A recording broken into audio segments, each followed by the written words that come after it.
All right, let's get on the road here. Hey, it's Tim, Pickup Truck Plus SUV Talk. I am pretty excited today. I am towing my camper that I've used in a couple different videos now with a 2025 GMC Sierra EV. Oh, and it's the AT4 trim. In this video, let's talk about the towing experience. I'll walk you through hooking up the camper. I kind of have some footage here on the screen. I'll show you, how much sag it gets in the tires, and then having it connected with the weight distributing hitch really raises that sag up. So you can see on the screen there's no real sag with that. This camper does weigh about 5,290 pounds when it is fully loaded, or when it's empty, 7,000 pounds loaded.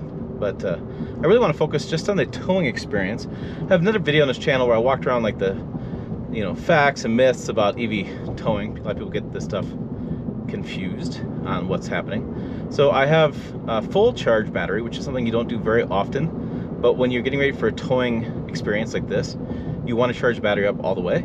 That way I have the full amount of power with this. And I'm going to go about 50 miles. I had planned to go down about 112 miles and flip around and come back, but just don't have time. Unfortunately, I had some issues pop up with work, like this job, seriously, and had some weather come through, and so I have what I'm gonna do, which is actually fine because I have a hour-long video where I compared a diesel, a gas engine, a turbocharged engine, and a hybrid engine on half-ton trucks towing campers, and now you have the EV experience in that mix, giving kind of full range of different powertrains towing a similar size camper. Now, I did read through the instruction manual on this, and I read through the towing supplement section. I'm going to make one mistake on this. It says do not tow faster than 50 miles an hour. I'm sorry, GMC, but that's a load of rubbish. I refuse to do that. I will be following all the other instructions, so you can slap my hand on that. But all the other instructions, it's very much a similar towing setup as you would a gasoline or diesel vehicle, truck as well. I have weight distributing hitch. I know how to tow. I've done it before. I have my mirrors adjusted. I have everything else set up the way it should be set up. So I'm going to tow about, I want to do about 60, which is probably a good speed. The speed limit through here is about 65. I'm going to move over a little bit. There's a biker who's riding, and give him a good amount of space. So I'm doing about 60. I'm going to go ahead and turn on the cruise control. And remember how to do that. Okay, so that button's on. Setting cruise control, so I'm doing 60. Okay. If you know about EVs, right, it's very much power on demand. It's like turning a light switch. They really have to reduce the power to allow them to be able to be driven, because there's so much power. You have electric motors on each wheel. Your battery is your main source of energy. It's similar to, not really to a fuel tank. It's basically where you draw the energy from. So 60 miles an hour. I do have Super Cruise available at 60. So, no, I know the commercial, but yeah, we're cruising along about 60. Looking at 90% power. I've gone, trip mileage is 4 miles. I lost a GoPro off the lead vehicle here my wife's driving, so I had to slow down and stop for a minute, so the mileage is off. Well, mileage isn't off, it's just taking me a little bit longer because of, whoopsie, GoPro fell off. So, but other than that, it's been a whew, nobody ran over it, thank God. That's a $400 GoPro, so save that, but so far it's been, beyond that, it's been pretty calm experience. Yeah, so 4 miles in, 60 with Super Cruise. This is interesting. And I think just people want to know, if I'm going to go on a camping trip, can I make it to my campground that I go to every year? So we go to Lake McConaughey. It's 112 miles away. I can get there theoretically with an EV. And when I get to the campground, the thing you have to know is you're not going to do a DC fast charger. That's maybe not set up there. The public charging people talk about, this supercharging setup. I'm not going to worry about that when I'm at the campground. You know why? Campgrounds have 220 hookups. I can just plug it in there and I can charge at the campground. Now I do have to swap my power either to my camper or to my truck, so I can charge this up depending how much I use. In the video yesterday, I theorized I would use about 30% of my battery to get the McConaughey. It would take me about 4 hours to charge at 220 to get fully charged up again. So I would just switch cables. But then you think about it, I don't need to be fully charged to get back home. I can, but if I'm only using 30% of the battery there, and 30% way back, that's only 60% of 100% battery. I still got 40% to play with. So EVs are interesting because people want to drive these like a gas vehicle, empty to full, as far as fill the battery up, empty the battery. The reality of things are you don't do empty to full with EVs. You top them off. So while I'm at the campground, I could just top this off, and then I'd have peace of mind heading back home. Or I could just, I don't know, go with what I have for battery. I could just add 20% down there. And the cool part of the campgrounds is they basically add your electricity in to however your stay is. So I don't care. They're paying for it. It's free gas in a way. Then I turn around and come back home. So it is interesting. So the range is really 250 miles, it said when we left. And again, we'll calculate this on the screen. I'll do the math, whatever, and we'll figure out how much that is. It's going to be probably a third the price for me to charge at home as it would be to buy gas. When I did my Ram RHO with the with the 3-liter inline-6 Hurricane engine, the twin turbo high output, it takes premium fuel. It's $45 for me to get to McConaughey and back. In this case, I'm using electric fuel only, and I'm going to charge at home. Well, that's $3. I mean, it's $3 to charge at home. That's pretty damn cheap. So, you know, that's the price I want to pay, is that at-home price. Halfway point, I just wanted to pull over. It says 22 miles of towing. Not quite halfway. I'm going to go a little bit further, but I want to give an update on the battery. So I'm sucking a lot of juice. 16% of the total battery used. So 84%, 163 miles estimates. Interesting. So I know we had a storm blow through. I wonder if there's any wind out there. I'm going to go find out. But I just thought I would take you around the GMC Sierra while I'm sitting here. As soon as I get out, the vehicle will turn off. It's got that big vertical screen you're finding in the GMCs. Silverado's got more of a horizontal kind of screen. This is vertical, horizontal, yeah, that kind of stuff. I will say they've really improved the seats. These seats are so much better. I really hope these go in the gas versions in the future. So that's what's going on there. Little small dash. It's kind of nice. It's refreshing to have all this open space up here and not have a big screen in front of you. There is a heads-up display as well, and then this opaque kind of sunroof there really keeps the light away. So, by the way, people do ask me. This is a way station pull-off, so it is completely safe. This is a 2-lane, a 4-lane, 2 over there. This is a big way station pull-off area. This is your GMC Sierra AT4. It's very similar to the gas version with the red tow hooks, just a different version in the front with the EV because you don't need the airflow. You have a front trunk area instead. The key's inside. Let me grab the key in a minute and I'll show you that. And then we have the bigger off-road tires, right? AT4 badge there. The kind of unibody kind of design here, you can see. Get that camera just a little bit. Yeah, those keys are here. Again, these seats are hella nice. Nice and comfortable. Good design. Big fan. I've been very critical of GM seats for a while. These I can live with. And then second row, by the way, too, while I'm doing it right here. Some vents back there. Heated outboard seats here. They're flat loading floor back here. So no transmission on. You don't worry about that. You have a nice flat floor. Easy kids getting back in here. Easy for adults to get in here. Easy to put stuff back here. Easy for dogs lay down. For anything you need to store there. That is very nice. And then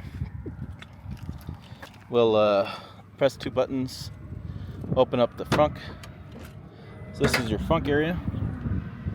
Okay, so you have some storage in here. We have a charging cable, and then some tie down spots. And then I should be able to press the button twice again. And it closes. There you go. Should close. Close.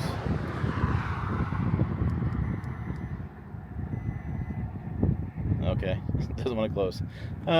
It's got a button. Oh, there's power over here too. You want me to show you the power? That's what it wanted me to do. So let's see if close. Darn you.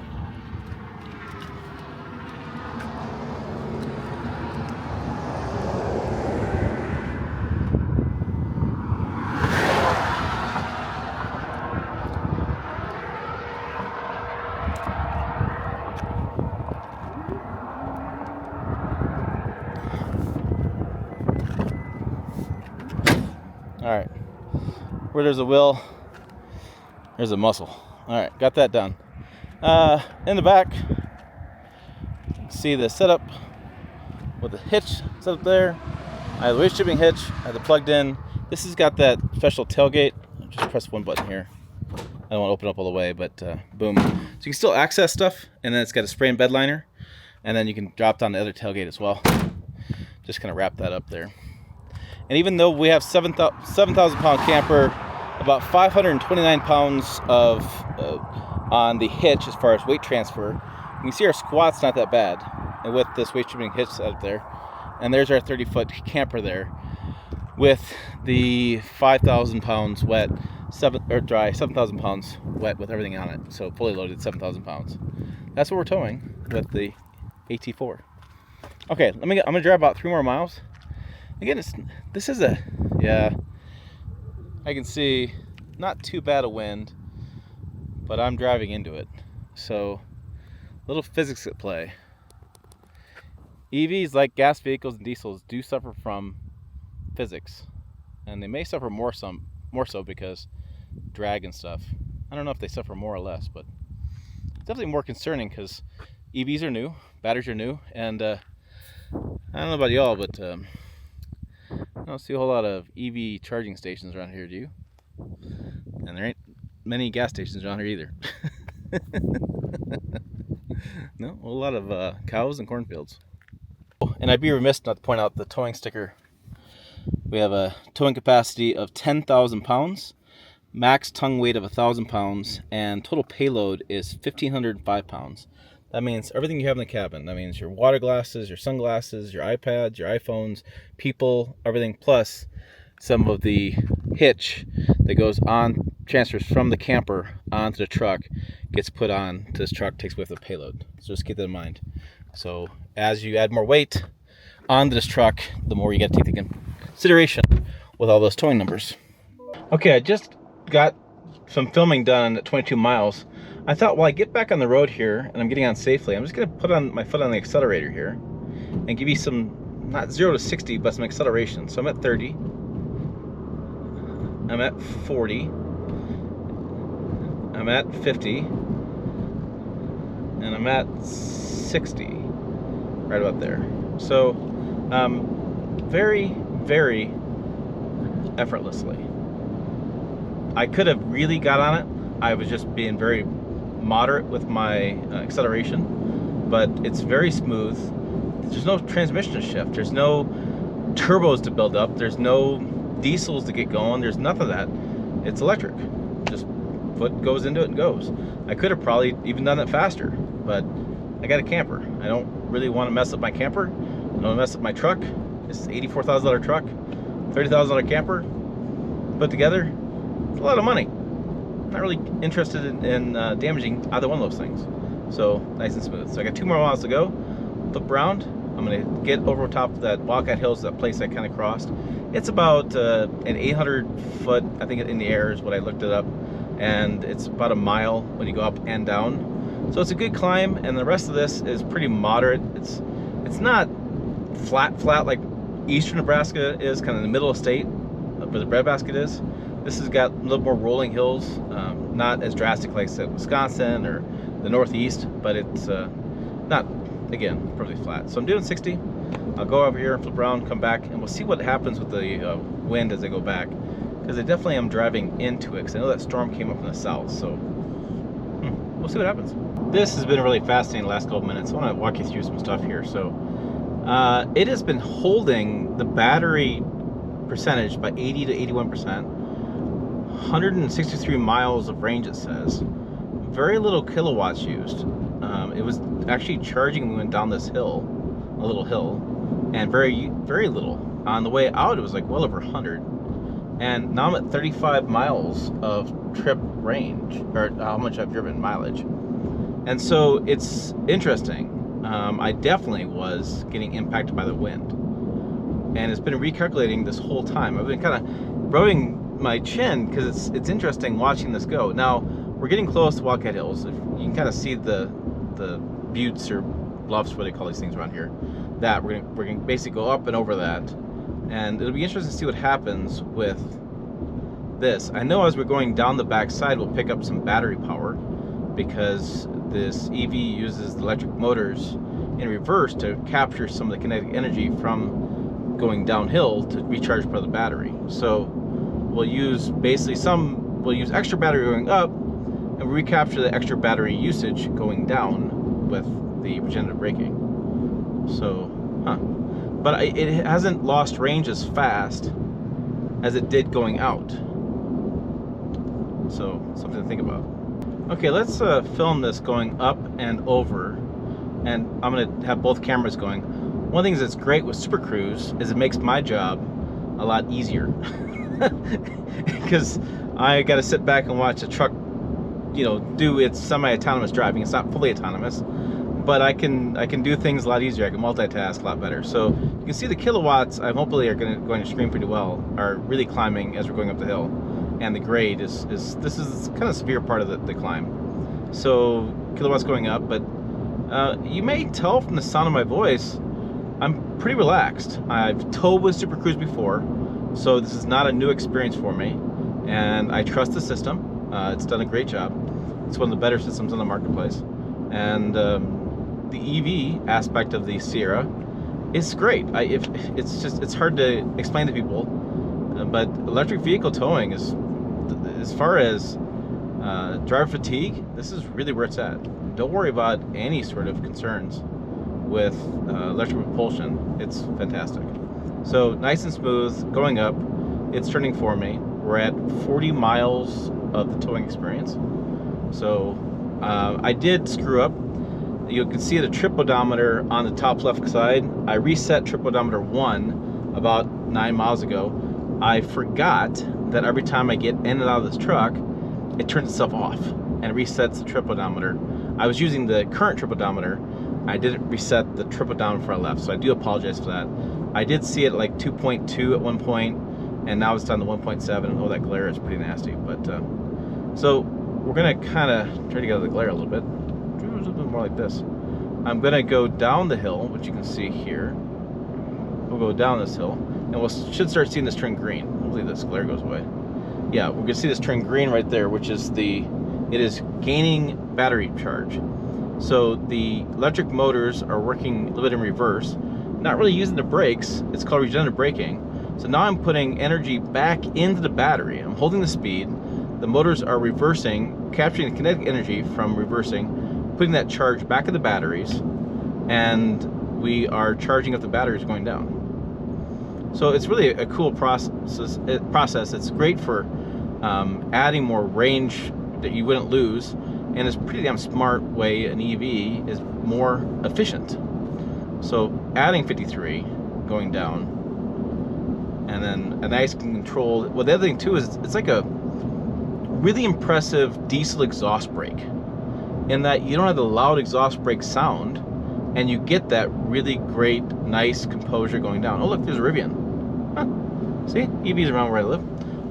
So you get that nice composed downhill assist as you go down the hill that a diesel exhaust brake gives you, whereas the case with this, it's just built into the EV. So I have a nice smooth experience going downhill, nice controlled, and I'm not burning up my brakes, which is a key thing for like mountain driving. I don't have the downshift with my transmission that I don't have, and I don't have to worry about that stuff. So I'm still gaining I'm still coasting downhill. I'm still gaining some regenerative braking.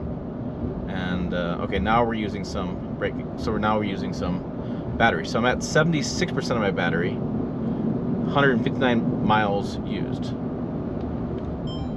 So okay, let's finish off, go back to the house. I should be able to get another 7 miles. We'll talk about this. Now the video I did yesterday, that went live today, whatever, anyways. The video before this video, I theorized I'd use about 30% of the battery to go 100 miles. Clearly I was full of it. I'm not even close to that. But the question is, and the question I had was, if I went camping to Lake McConaughey, which is 112 miles away, which is 2 hours away, could I do it with this camper? I think that question is, yeah. Could I go to Rapid City, Mount Rushmore? That's about 3.5 hours away, and that's a lot of uphill when you get up to Rapid City. Okay, back at the house. I got 165 miles of range, 76% battery. I drove 50 miles. 1.5 miles per kilowatt says now. Again, I saw 2.2 and 1.7. So let's plug this in and see what it says as far as how long it's going to take to charge. Oh, my phone's in a charger. I will move that. Get rid of that thing. So I'm going to plug it in to my charger. Oh, I ran over my cable. That's my camper cable. We'll move forward. Let me move forward just a smidge. Okay, so let's. This is how easy it is. Just. Oh, and the park brake. I turned the park brake. I was using a park brake. Let me turn it off. When I was setting up the camper, as far as keeping the hitch from moving, or the truck from moving when I hooked the hitch up. Say it more clearly here. So let's, okay, here's my door. So this is 220 or 110. This is your supercharger. So we'll keep that closed. I'll grab my cable. Let's see, the camper's connected right now. I will undo that. I'll take this and plug this in here. I'll run this over here. My camera goes crazy on me. No, turn on. Go there. I'll take and plug this in here, and it'll turn purple, blue, then green. Okay, green's charging. Let's go see what it says. Okay, so it says it's going to charge 100% by 4:30 a.m. tomorrow. So it's going to, because what happens with EVs is the last 90 to 100% charges the slowest. So it's gaining 6 miles per hour. So that's just like your cell phone. The last little bit takes the longest to charge. So, hope I got that on camera. Let's see if I did.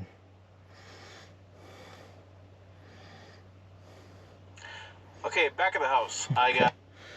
Oh, sorry. I just want to take a moment to say that if you think this job is easy, and you're mad about me not having a trip odometer set or something going on, it can get hard at times. I'm towing, I'm driving, I got 3 different cameras set up going, I got chase vehicle.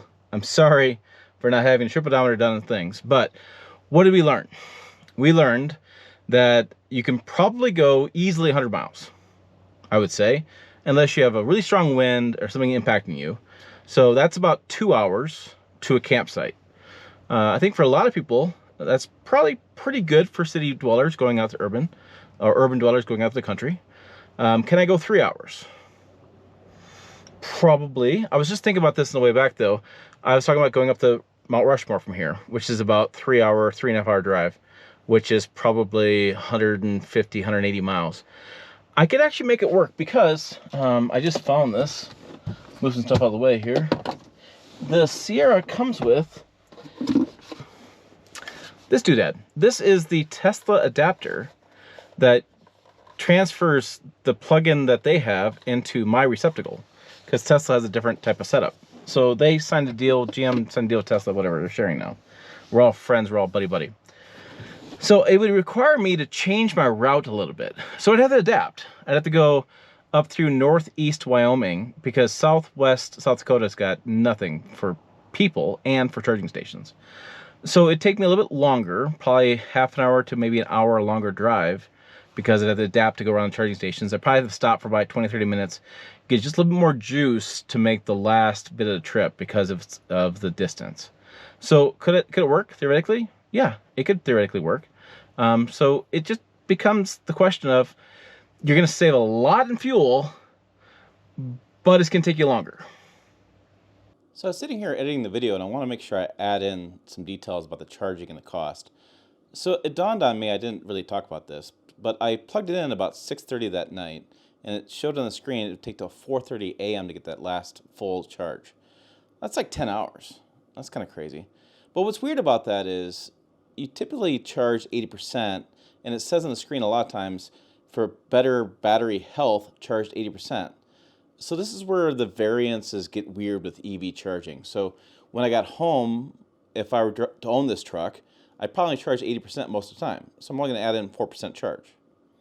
But if I were to charge back to 100%, it would take 10 hours. Well, I know from the other video and doing the math with my electrician friend that that equates to about $13 is about the 10 hours of charging. Now, that's about 50 miles. So if I double that and say I did 100 miles, I'm looking at about $26, right? Well, as I told you in the video yesterday, I drove the McConaughey, which is 112 miles, with my gas truck with the RHO, and I got about 12 gallons of gas used, which with premium fuel is about $48. So if I were to use regular grade fuel in a regular truck, I'd probably get about 40, around that mark, $40. So I'm still at 26 versus 40. So I'm still seeing savings at home charging. If I stopped at a public charger, like a DC fast charger, for example, or I had to pay for the Tesla charger, the math is reversed because public charging is a lot more expensive currently than gas is. So on a road trip, an EV actually costs more public charging than it does to have a gas vehicle. However, if you charge at home mostly, you get a lot more savings on a day-to-day basis versus a gas truck. That's why it's always so hard to answer those questions online. People want a simple, straightforward answer to these questions, and there isn't. There's so many variables, it's hard to tell people the straightforward answer to this because there's so many other things to take into account. That's kind of, to me, the pro and con right now. Some people will be fine with that. Some people will freaking hate that. It seems like every time I get an EV, though, from the last 4 or 5 years, they're getting closer and closer to getting to that point where, or me, I'm getting older and older, and I'm getting to the point where it may finally make sense for guys like me to get an EV. I don't know. I'm still on the edge. I do like how smooth and quiet it is. I like my V8s and my 62. I like how quick and how cool my Ram RHO is. But, you know, I do know my golf buddies always tell me they're in their 70s and going 80s. They just want smooth and quiet. They just want to, you know, get around town. So I can see that as well. What are your thoughts? Be curious to get your thoughts. Put them down below. Was this an interesting video? I thought it was interesting to me. And like I said, I was super excited to do this video because I think it's really interesting. As these miles get better on these batteries, we get longer range in these batteries, max battery packs. Pricing, I thought, came down a little bit. This was 93. I said 84, didn't I? This is 93. I think I put the information in this video. So it's getting more realistic as far as pricing coming down. Is it too expensive? Yes, it's still too expensive. Yes, it's still outpricing the middle class. Yes, I totally get that. Are we getting closer to that part where these are going to make more sense? Yes. Are we still a ways away? Yes. All the things are at that point. But it is getting more interesting. For more interesting stuff, check out videos over here. Website down below as well, pickuptrucktalk.com. As always, thanks for watching. I will see you down the road.